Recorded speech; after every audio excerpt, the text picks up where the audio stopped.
Well, thank you guys for joining us. Really, really excited to be able to do this again. Last week we started off our first in the series of Now What webinars. This morning, really excited by having the opportunity to be joined by Dave Travis and Karl Vaters and Nikki Lerner as we talk a little bit about what churches are doing now, how they're surviving our current situation, and just kind of learn some of the best practices and some of the struggles that churches are walking through. So as we go through, would love to be able to speak to any of y'all's questions. So feel free to either drop them in Facebook Live or in the question button thing on Zoom, and we will get to those as we can. But let me take some time to introduce you guys to who's joining us today. So first of all, Nikki Lerner. Nikki is a culture coach. She's a speaker. She's an author. She's an artist, and she empowers others to move from monocultural to multicultural in their work and life. And Nikki and I have been friends for years. I'm really excited to have her here and her voice in this. And if you want to learn more about Nikki, you can go to nikkilerner.com. It's NIKKILERNER. So spell that out, get it right. Also joining us is Dave Travis. Dave is the retired CEO of Leadership Network. And for the past 2 years, he served churches as the director of strategic counsel to pastors and church boards at Generis. So he's helped over 90 larger churches in their succession plans, which is tough work. Thank you for doing that. And he regularly works with church leaders, just helping them craft their what's next story. And you can learn more about Dave at effectiveministry.com. Also joining us is Karl Vaters. Karl's somebody I just really loved his stuff through the years. He's the teaching pastor at Cornerstone Christian Fellowship in Fountain Valley, California. So he's up early this morning. Thank you for that. He's been there for 27 years, and he's written 3 books on innovative leadership from a small church perspective. And so you can learn more about Karl at karlvaters.com. And I'll send out these links afterwards with a recording of this morning's conversation. And then also joining us, my co-founder here at Chemistry Staffing, Todd Rhoades. And so Todd and I, we're going to kind of guide this conversation and walk through what y'all are hearing from your churches that you're working with. So if you guys are ready, let's just kind of jump in. What are you guys seeing as the most significant challenge that churches that you're connected with are facing? And how are you guys seeing them overcome it? And I'll just kind of drop it out there and let you guys figure out who wants to go first and kind of fight amongst yourselves. So. Well, I'll start. What I'm finding from a lot of the leaders that I'm working with, and it's been a joy actually to some of my personal coaching practice with leaders through this, is all of a sudden most leaders have become production professionals overnight with online streaming, and they have had to learn new technical skills. They've had to learn about how to work equipment. They've had to spend money in buying equipment in order to move some of their things online. And from what I'm hearing from my people is, this was never on their job responsibilities, and those are shifting. And also seminary didn't prepare them for a pandemic. So that's kind of kind of where things are. But also, I'm also finding right alongside with that, an incredible time of leaders as they're jumping into something new, finding spaces within themselves that they didn't know was there. They're finding a leadership gift within themselves that maybe was laying dormant or had some fear attached to it. They're finding that they can do new things really quickly, even when they're scared. And I love the fact that there is something creative and beautiful being birthed out of leaders, while at the same time they're walking through some new challenges. Yeah, I'm finding similar things specifically from a small church perspective. I think the biggest challenge I'm seeing for small church pastors is balancing what I call the weight of technology with their passion and their natural draw to want to be with people and to reach out to people. on the weight of technology. There's a lot being written, and appropriately so, about how to do this well, and we need to get better at it. But the smaller the church is, the more the entire weight of that lands on a pastor. Like if you're in a rural area, or if you've got a smaller group of maybe particularly seniors, the fact that you are live streaming or putting your service online on Sunday morning doesn't mean an awful lot to most seniors. That's not the ministry they're looking for. Watching their pastor on a TV screen just doesn't count for them. It just doesn't. It's not a part of their era. For a younger congregation, I used to go to a larger congregation, and I'd still kind of glance up at the screen because I could see the pastor's head a little bigger on the screen than live in person. So I'm kind of used to that, but not for seniors. So, and for the average small church pastor as well, during a season like this, they are used to physically being among their people, being in the room for conversations, and not being able to do that right now is really, really hard on them. So a lot of what we're trying to come up with is solutions for doing that, virtually, but not as electronically. Going back old school, I'm encouraging all my small church pastors, get on an actual phone, make actual phone calls once or twice a week to each of your members. And the smaller your church is, the more you can do that. And then put up, years ago, the old phone tree. If you're in a smaller church, a rural church, an older church, phone tree is your friend. Because a text doesn't mean as much to seniors. Watching you online for a webinar doesn't mean as much to seniors. The actual call saying, hi, how are you? Hearing each other's voices and having that personal conversation, that's where real ministry is going to take place right now. So don't worry about the weight of technology. Yes, get online. Figure out how to do that from your phone or from your laptop. Don't worry that it's not as technically high production as the bigger churches down the street. You're not a big church. You're not going to do it that way, but you need to do the small church stuff really well. And you still can, because we're doing it now. We have a couple folks who walk by our house almost every day, just simply as part of their routine to get out and get some fresh air. And we'll yell at them from the doorway to the street, and that is a 20-foot distance there, but the physicality of that matters. So don't run away from that. Figure out ways to negotiate in a safe way. Yeah, so I affirm these things that have been said. My primary clients tend to be very large churches. And one thing that's happened in the last 25 years is we've centered a lot of that large church ministry around a platform. And the platform is usually the weekend experience. And what the churches that are going to win have already begun to redefine and redeploy all their resources, I think, towards person-to-person ministry and pastoral ministry. And so I'm seeing so many churches now have all of their staff, regardless of whether they're pastors or not, they should be pastors. Just as Karl said, having a call list, talking to people, how can I be praying for you? We care about you. What are your needs? How can you help serve in this time? And so moving people from consumers to co-laborers is the great opportunity we have here, in empowering and pressing down to person-to-person ministry. When we find somebody who is lonely, said, well, would you do me a favor?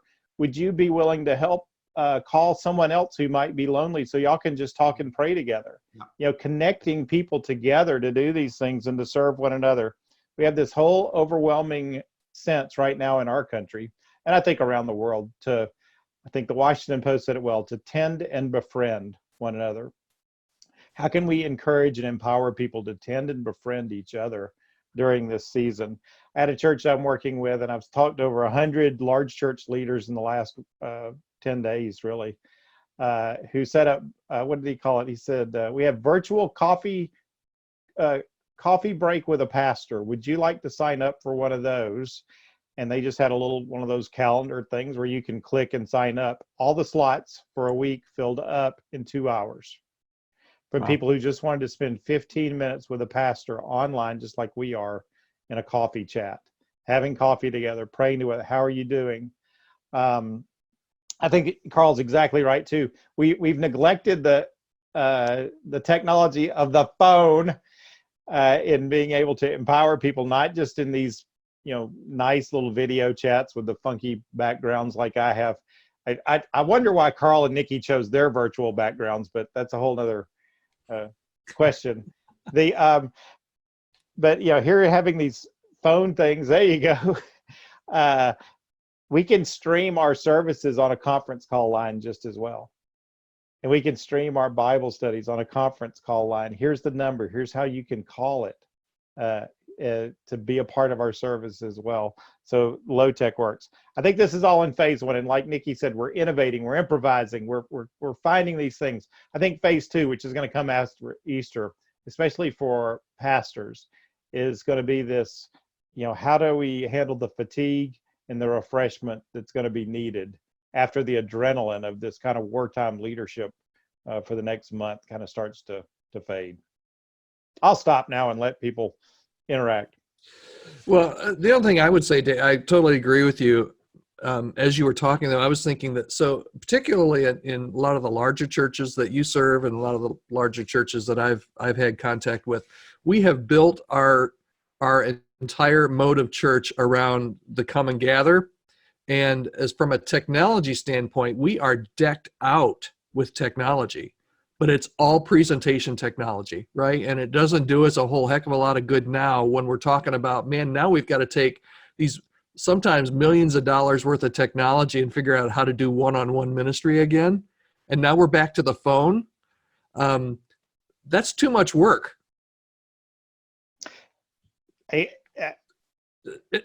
Right? I mean, it's a total shift.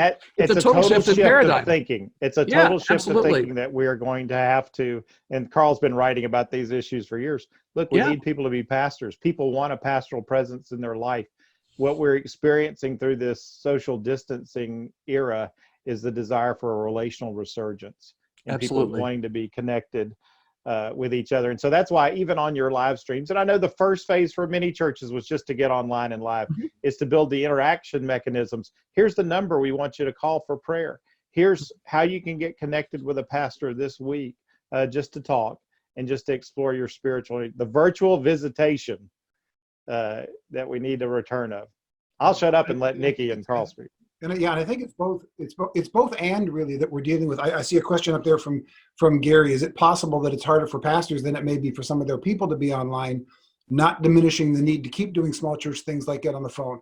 But I've watched 94-plus-year-olds watching their pastor with tears in their eyes on the TV or Kindle. Absolutely. Both and. My point wasn't not to do technology. My point was don't worry about high production values. You can get online really quickly. You can do the virtual church thing really quickly. Don't let the weight of technology slow you down from just doing the basics and making those connections. Because it does matter to everybody that you're able to get together virtually. Just do the other as well. Don't think that the virtual online experience is going to do the trick alone, or that the phone tree is going to do the trick alone. We've got to do both of them. But don't get weighed down in an editing suite that you have not been trained for. Use the tools available and get it done. Done is better than perfect. Yeah, and actually, I say that you guys ever know, and maybe not you guys, so this has ever happened to you, but I know it's happened to me. I'm a tall girl, which means my feet are large, and so I remember there are times where you'll just be walking. And all of a sudden you just trip and fall and you're like out in the middle of, some public place and you're just like, oh, and you trip and you fall and you're like, you just keep it going. That ever happened to you? Probably not, just me. I'm 6'6", so I know exactly what you're talking about. Yeah, 6'1" on the floor. Here we go. There we go. So I think sometimes when things like this happen, if we're not careful as leaders, we can kind of act like that right now. Like literally act like, oh, we just tripped, but hey, everything's fine. Everything's the same. We're good. See, we're putting all this online and it's great and it's production value and it's awesome. Like we have tripped. And so I say that to say, particularly for those of you watching that are leaders, is that we also have to acknowledge the fact that things are not the same right now. And that's okay. We have tripped and we can literally say, oh, didn't see that coming, right? And still kind of wave it off. But we have to be careful as leaders and shepherds that we just don't keep it moving. Because what I'm also seeing as I'm coaching people is that like normal, and this is what makes church leaders great sometimes, is we tripped and fell, and now we're keeping it going. And again, the ones who are doing the ministering, the ones who are doing the pastors and the shepherding, no one's leading them, because everybody's just had to get into kick butt, make it happen kind of mode. And so now, like normal, right? When we work in the local church, we're like, oh, Sundays are coming. We got to get it done, right? Children's ministry. Oh, we got to get it done. And now we've tripped and we're still in the mode of, oh, just got to get it done. So I say that to say, it's really okay for you as a leader of people to acknowledge that you are actually still trying to process your own stuff too. And the danger can come if you just kind of stuff your own processing off to the side because you got to get it done again, because that's what your body is used to, by the way, because that's how church people work, is just get it done. But to make sure that you're having some time each day to process your own feelings during this time. It's good for senior leaders and colleagues to check in on each other to make sure that what then we are administering to people is what they actually need. Because if we have not are working through our own process as well as leaders, then what we may be giving and touching out to people may not be necessarily what they need. So I'm seeing that as well, that we need to make sure that we are always looking in on how are we doing as ministers. A friend of mine, pastor friend of mine, she says, what's good for the minister is good for the ministry. Mm-hmm. And I love that.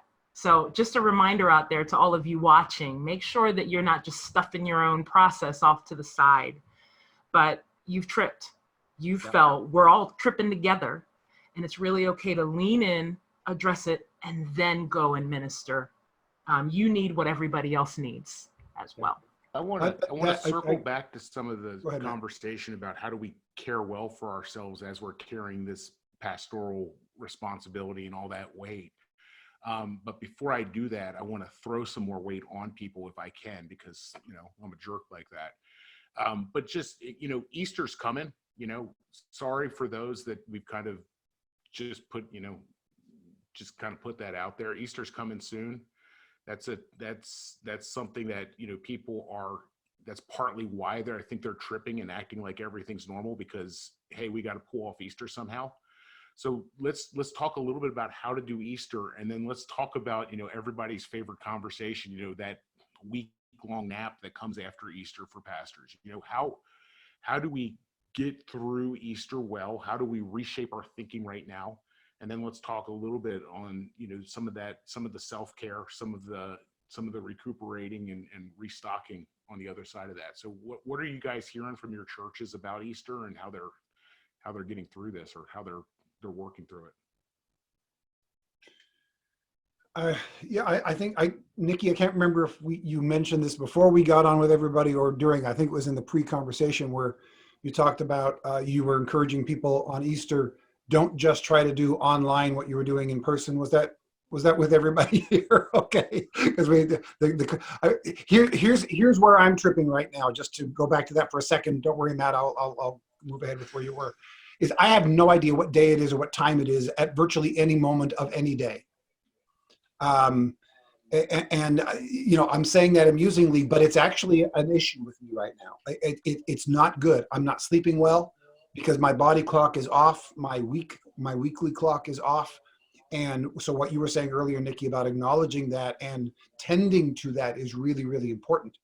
That's a challenge as we move forward. We can't just, let's do this, only do it virtually. So as we're looking at Easter, especially from a smaller church perspective, where we don't have the production values, so we never have done the big Easter production. Years ago, I decided in our small church, I'm in Orange County, California. When I came here, Crystal Cathedral was putting on the biggest Easter production on the face of the earth. just a couple miles from my front door. And Saddleback was doing it, and the original Vineyard, Calvary Chapel, these, you know, Angelus Temple, all of these places were doing these massive, massive things, and wonderfully so. I'm grateful for it. And we realized that putting our kids in bed sheets on stage was not going to compete with that, right? So we decided not to do a production on Easter, but to do our service in the best possible way, so that the person who chose to visit a small church on Easter Sunday would get a wonderful, intimate, worshipful, close, personal experience that they could then go home and go, if I go back next week, I'll get more of that, rather than, hey, there was this big production on Easter. If I go back next week, it's not going to be a big production again because it's not Easter anymore. So we just decided we're going to give them us in the best possible way with a resurrection message. So that's kind of what we're going to be doing. We're going to be doing our church service. Yeah, there are a couple elements to it that are slightly different. You know, the crafts for the kids is actually the biggest issue, because parents understand what's going on. Kids don't get why they can't go to church on Easter and put together their macaroni mosaic. So we're coming up with creative ways using the things around your house. Here's how all of the kids can see each other together and do their little macaroni mosaic that they're going to put off to the side so that they can bring it and show it to each other the next time we're actually able to meet in person. So that's where our concentration is, on making this normal for the kids. But for us, it's really going to be what we've been doing already on Sundays, only resurrection theme. That's kind of where we're leaning right now. Yeah, so let me tell you some of the more creative things, especially in, I'll confess, larger church context, but I think there can be small church adaptations. First of all, celebrating the whole week of Holy Week with a daily service, a daily set of readings that you both send out electronically to your people, but also you can use your social channels. I've taught the churches that are going to do a, quote, sunrise service, and they're recording a message right now at sunrise on a given day, so that they'll say, hey, look, for those who are used to going to a sunrise service, we're going to have a 6:30 a.m. Sunday stream service to celebrate the resurrection together. A lot of talk about using, as one client of mine said, we're going to have a small group Christmas where we're going to encourage our small groups to meet online as families, and we're going to provide materials and resources for them to celebrate with a brief kind of Easter message that's recorded from the pastor, but also to celebrate as a group of families online to do that. Also, Easter boxes and kits. Here's a kit that you can make at home that you can give to your neighbors to encourage people to celebrate the risen Lord with us together. Here are the materials you need to put in your box, almost like a Samaritan's Purse box that you would do it at Christmas, but make up 3 or 4 of these.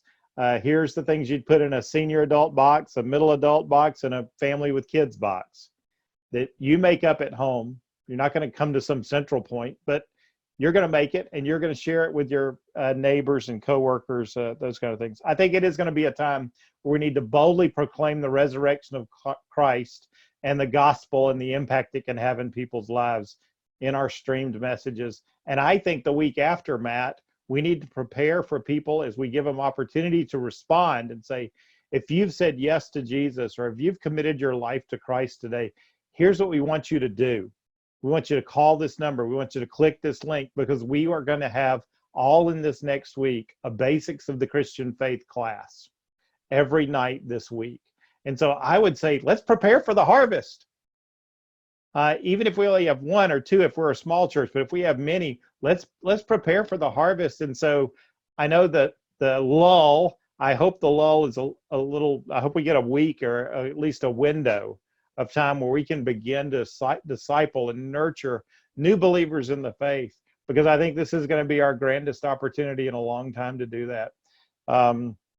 So those would be kind of my things that I would suggest on the Easter side of things.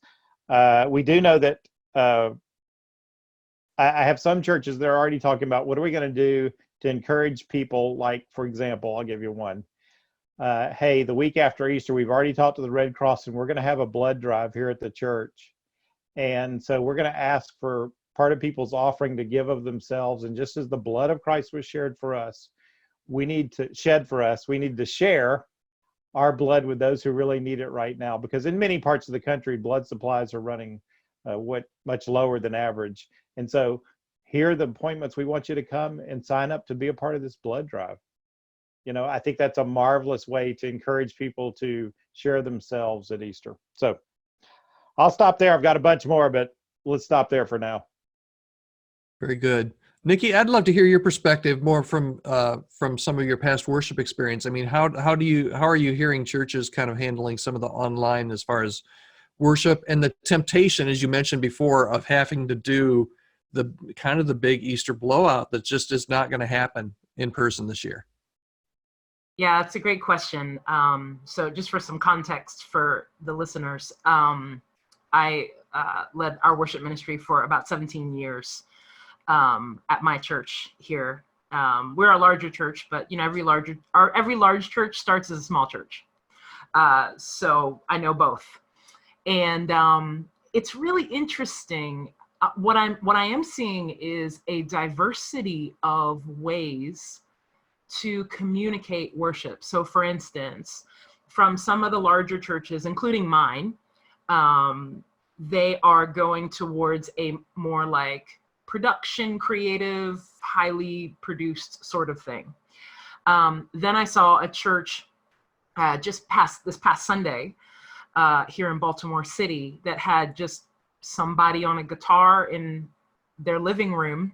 I think they were in some big house, and the worship leader was in a living room playing guitar, and the speaker was in a place in the house on the other side of the building, and he would give the message, and kind of that's how things would go. And you would literally see the person with the phone or the camera on the guy who's leading worship, and then run over and go to the pastor, which I thought was just fantastic, because it's what's real.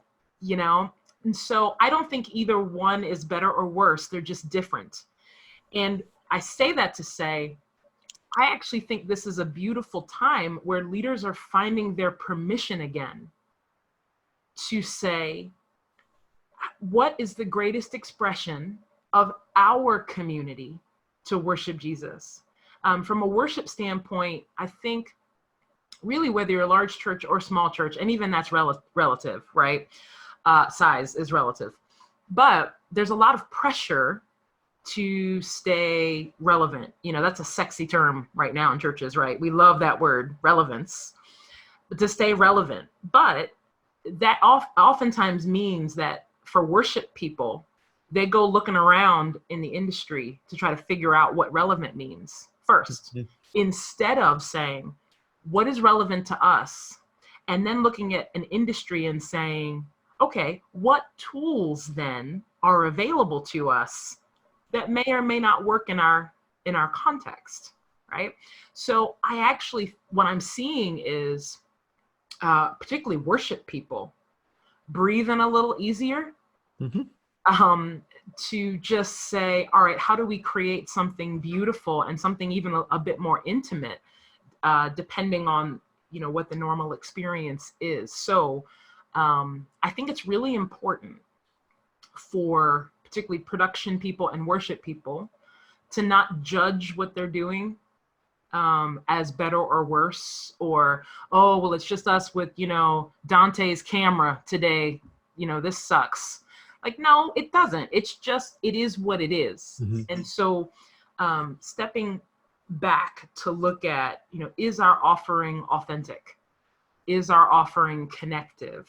I'm also seeing a move just in the last couple of weeks with worship people, going from this idea of, let me sit in front of the camera and sing to you, and really trying to find themselves as a leader again, to say, what could I do in front of this camera and still engage with that person, even if I'm in my basement, so that they can engage and worship at home. So it's all along the gamut. And I actually think this is a great space, particularly for worship people, to find their permission again, to be creative. Yeah, I've seen that that switch even in the last 2 or 3 weeks as well. From the first week, a lot of people preach into a huge empty room with a full band and Yeah. lights and hazers, right? The day for lights and hazers is don't do that. We learned when back in Dave will remember this, back with Leadership Network when we were doing the 9s, that we found that delivering anything via web, you have to think much more telephone, back to that telephone thing, much more telephone than television. You're not performing in front of 1,000 people or in front of 80 people. You're probably in front of 3 to 5 people. And the more that, so production, throw the production standards out, make it, as Nikki just said, authentic. And you're actually trying to communicate. And I agree, Nikki, I'm seeing this as well. I'm an old worship guy too. I'm seeing that as well. The authenticness that is starting to come out, and worship leaders kind of rediscovering that, and just taking what you're doing on Sunday morning off of the stage and moving it to your basement. It really changes your paradigm a lot. All right, I want to switch here just real quick. Let's talk about, and we've touched base, kind of mentioned this a little bit, but as far as, so everybody is, I wrote a blog article this past week and said that I find church staff people either leaning in or kind of zoning out right now.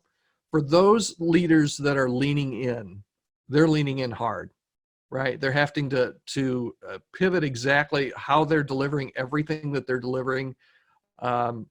Everything they were doing even 3 and 4 weeks ago is totally changed, and they're getting tired. I just got an email after I wrote that blog article from a person that's on a staff at a church in New York City, a church that's leaning in very heavily. And the person was just kind of wrote to me and was kind of venting, saying, I can't lean in anymore. I am so tired. So I want to move to this. How do we, and I think, Dave, you're right. I think this is going to happen after Easter, like it does every year, but this year it's going to be even more pronounced. Everybody's going to take that deep breath after Easter and figure out, okay, we made it through Easter. Whew. Now what are we going to do? The reality is still totally different. How do we breathe? How do we move forward? And how do we care? And I'm particularly interested in your guys' take on how do leaders, we've talked about how they care, how they minister to their staff, or how do they minister to their congregation, but how do leaders minister to their staff? Most staffs can't even meet in the office anymore. So everybody's spread out across the city. How do you care for? How do you work with? How do you hold staff accountable? How that whole relationship, what's that look like after Easter as we start to take a little bit of a breather? Yeah, this actually corresponds real well with a question that came in just to me, and there's nothing overly personal about it, so I'll mention it from Kevin.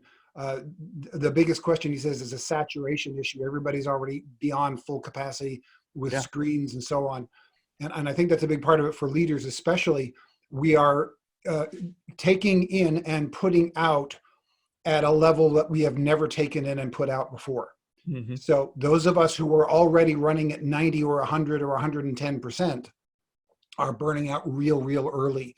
And there's a principle in a really good book that I just reread again recently called Sabbath. And the book is usually bound in leather. There's probably one near you right now. So we don't need to find some new ideas. We are not good at Sabbath, and church leaders are really bad at Sabbath. We're terrible at it. It is the only command in Scripture that we are regularly applauded for breaking. And it's not a minor scripture. It's not a suggestion. It's in God's top 10. So the more hectic things are, the bigger the crisis is, the more important it is for you to observe Sabbath. You just have to do it. You have to unplug. You have to take at least one full day in 7 where you get off a screen and out of your head and you do something with your body.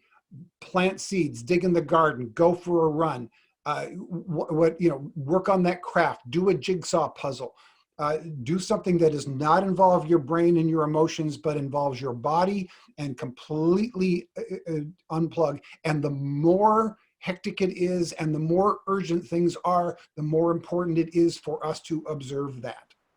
I think that is the number one primary solution to burnout, to stress, to the overload of input, and to the overload of output that we're experiencing right now.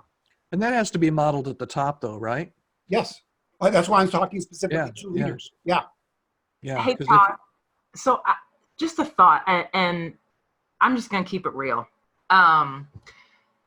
Two things. First is, don't we say this every year? Oh, if we just get through Christmas. And the next thing you know, it's Easter. Oh, if we could just get through Easter. Oh, if we just get to the summer. And we are lying we lie to ourselves every single year about if I could just make it to whatever. Because as soon as you make it to Easter, Christmas, whatever it is, now you've got another project that's on. And Sundays just keep a coming, right?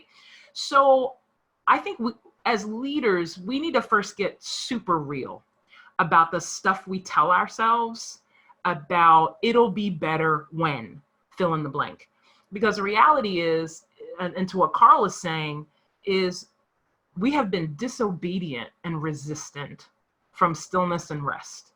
And our Christian culture, in local church culture, has fanned the flame of that sin. And so I think our bodies and our minds at some point have become addicted to our pace. We have become addicted to work and how that makes us feel and the value that it gives us. If we are constantly running on Mach 10, there's no way that we can approach our work and go into the day full. So what happens is we end up serving people out of our own need. And that is really dangerous. And so I think that this is a great pivot point in our history to first confess to Jesus that we have said no to him with regards to rest. And then figure out, how do we move from event-oriented rest or event-driven rest and get in literally to what you guys are talking about, which is how do I honor myself? How do I honor God? And then therefore honor the people I serve by putting into practice every week Sabbath. Because then what happens is the language starts to change. And then you don't hear a leader say anymore, oh, if I could just get through Christmas.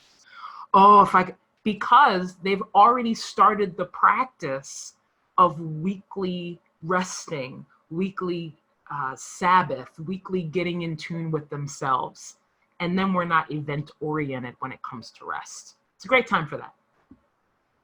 So quick answer, Todd, because part of your question was how are leaders ministering to their staffs? Yeah. So I think it's important in this season to have a regular cadence. And so that's my first C there. And part of that cadence does include Sabbath, but it also includes, we're going to meet as a staff for 15 minutes, 3 times a week on electronic means. If you have a large staff, just to get updates, to hear the stories of what God is doing in your life, what you're learning in your chaplaincy calls and in your virtual visits. What is God doing here? How can we listen and discern? What is God speaking to us? What is God saying to us? And so a cadence that way, also to process kind of the business kind of things. I think we'll be moving towards a set of kind of uniform hours, whether that's 12 to 8 or 1 to 9 at night, where we're encouraging all staff to, those are the hours we're going to work and we're going to rest in the mornings. And then I think also the cadence, I think after Easter, we're going to see, I talked to a leader yesterday who says, look, after Easter, we're going to move to Friday, Saturday. We're not going to do anything.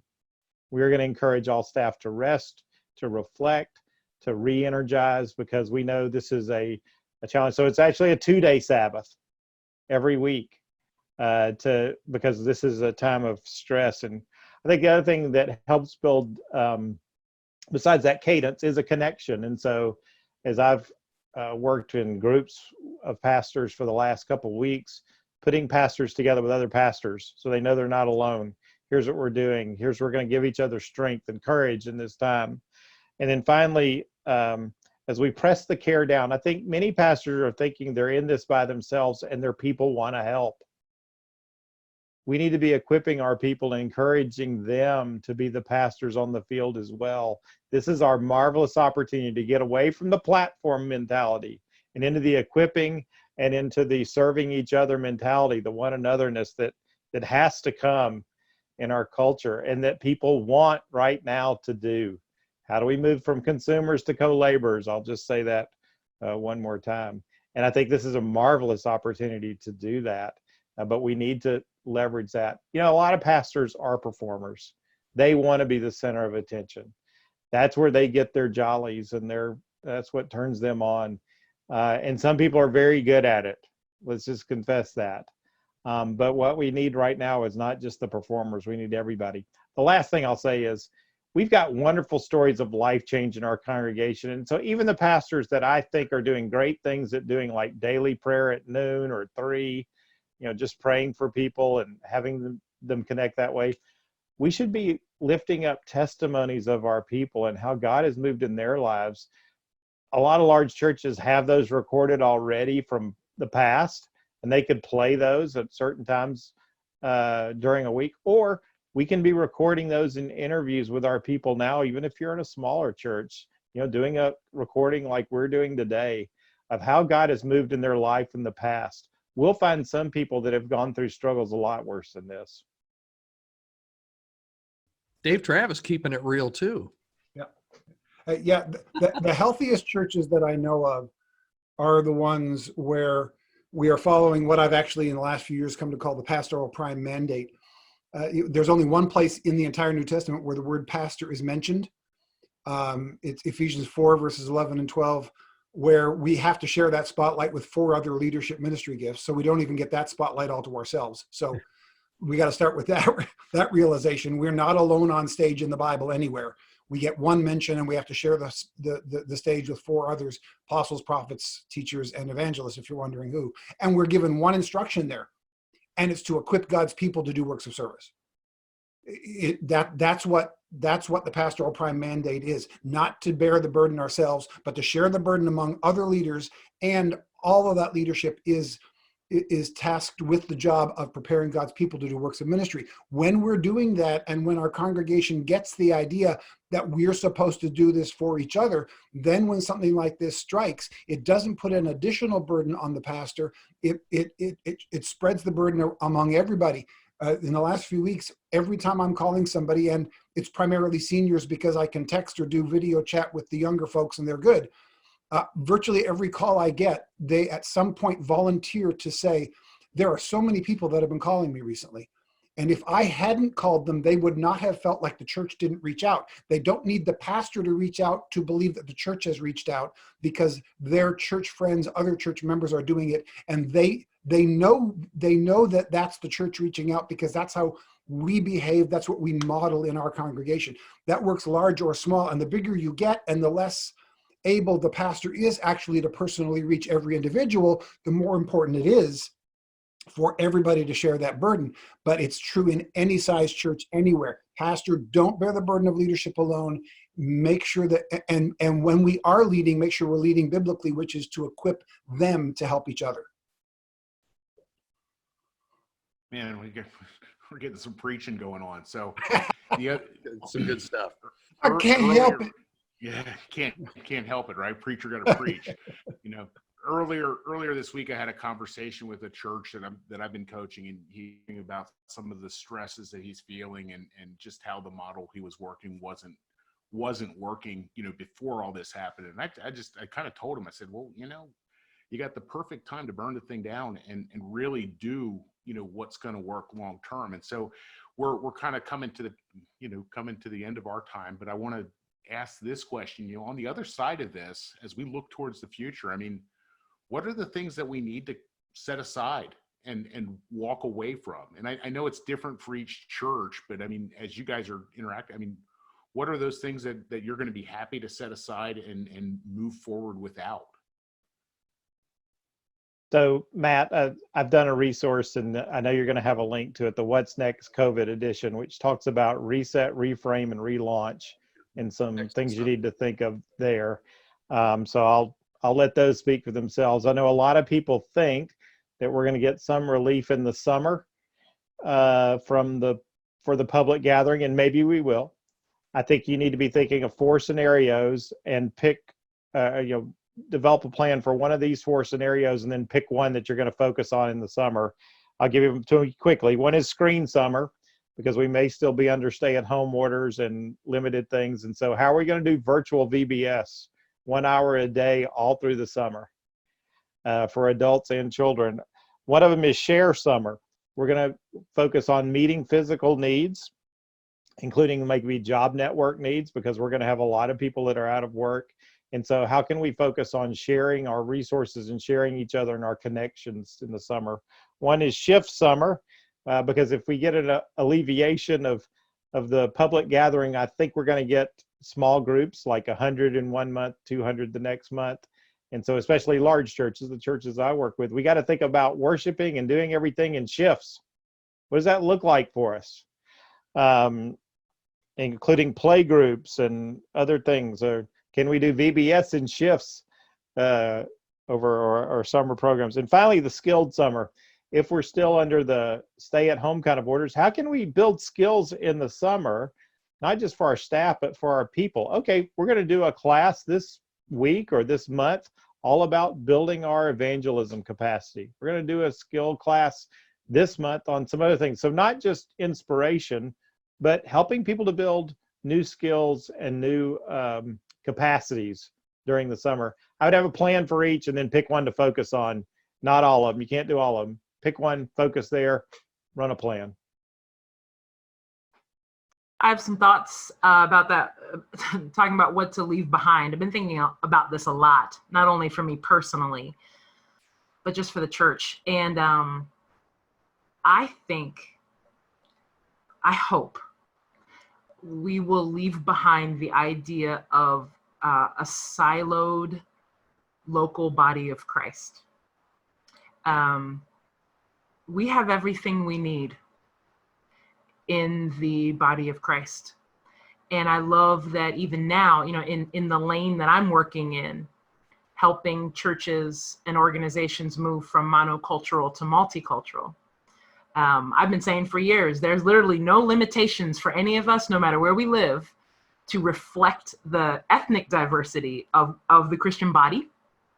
And now I'm excited because now we can leverage the resource from one another. So now that we're going kind of into this virtual culture, for instance, if I'm in either a monocultural context or a context where I don't have a skill that maybe Matt has, well, now I can bring Matt into my community now and say, how do we work together, knowing that I live in Maryland and Matt lives in Florida, right?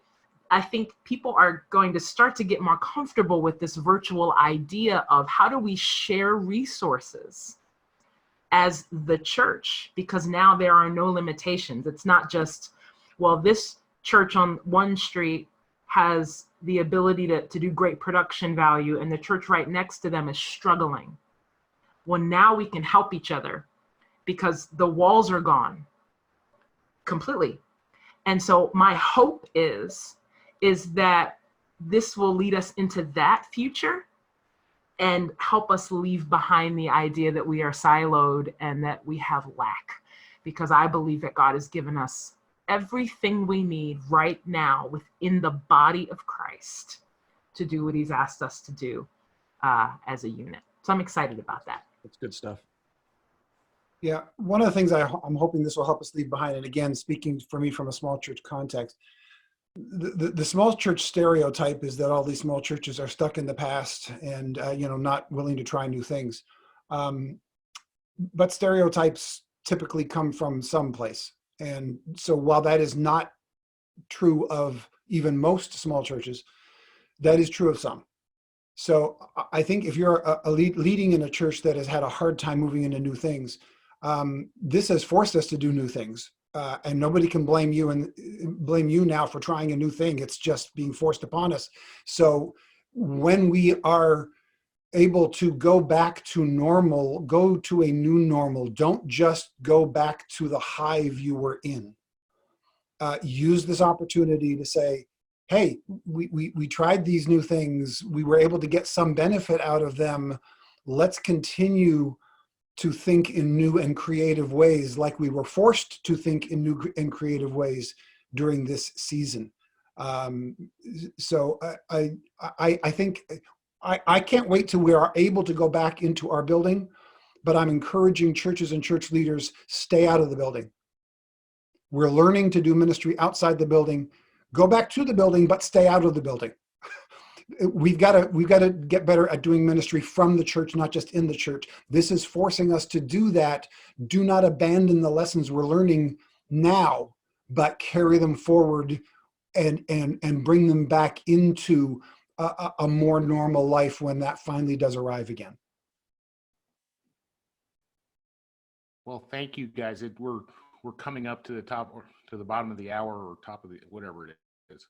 We're coming to the end of our conversation. I know a couple of you guys have commitments that you need to get onto, but thank you all for sharing with us. Thank you to everybody who's watched through this. Todd and I and whoever is available can hang out for a little bit while longer and field any other questions. But want to just remind you all, if you have registered for this webinar, we'll send out a copy of the recording and also some links to some work that Karl and Nikki and Dave are doing, that resources that'll be helpful for you. We'll also share some of what we at Chemistry are doing. We mentioned last week we're doing some tuition fee optional coaching work to help churches make the pivot into what's required of going remote and going virtual church-wise, and help you kind of get a sense of where you are and where you're headed and how to actually make it happen in this season. So we'd love to be able to resource you that way. We'll send that out. If you haven't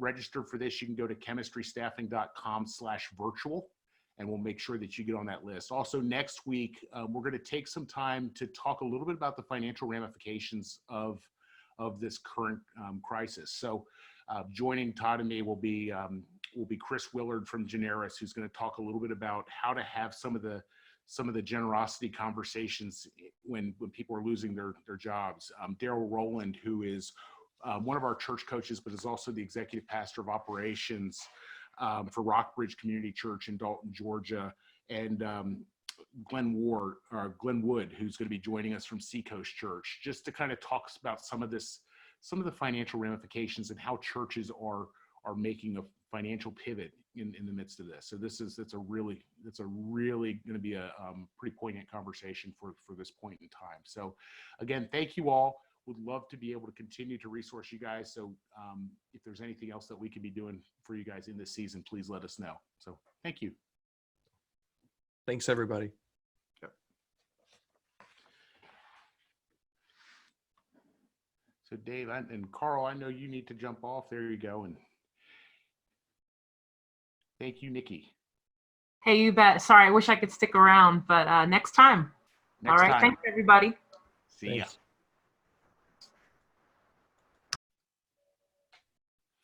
It's just you and me, Todd. It's just you and me. Once again. So looks like we worked through all the questions, I'm guessing. Yeah, I think the one question we didn't quite speak to that I think we're going to speak to next week is kind of what the new normal is as far as giving and income. Yeah. Come back next week for that.